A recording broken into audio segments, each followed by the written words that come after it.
Hi, so I'll be talking about the pulmonary hilum and the tracheobronchial tree. So this is a side-by-side comparison of the right lung's hilum and the left lung's hilum. The hilum is where the major bronchi, the pulmonary arteries, and pulmonary veins enter the lungs. Starting off with the general structures, we have the bronchial vein and the bronchial artery, which is this blue and red circular structure respectively.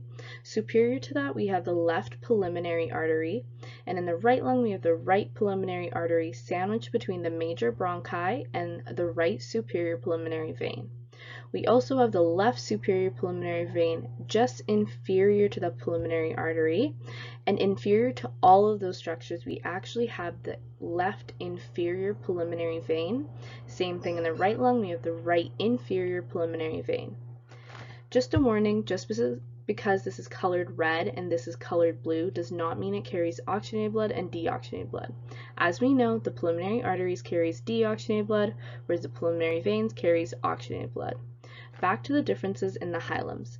So for the right lung, the right primary bronchus bifurcates just before it enters the lung into the superior and intermediate lobar bronchis, whereas the left primary bronchus enters the lung and then bifurcates into the upper and lower lobar bronchis.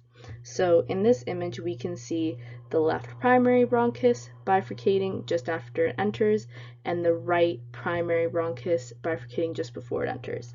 And this is due to the left lung actually only having 2 lobes, whereas the right lung actually has 3 lobes. So I'll be talking about the tracheobronchial tree, starting off with the trachea, which starts at the level of C6 and extends down to the level of T4/T5 before it bifurcates. The trachea is actually made up of cartilaginous horseshoe-shaped bands and also some non-cartilaginous tissue, which aids in the lengthening and shortening of the trachea. The trachea then bifurcates into the right and left main bronchus, and the major differences in this is that the right main bronchus is actually shorter, wider, and more vertical than the left bronchus.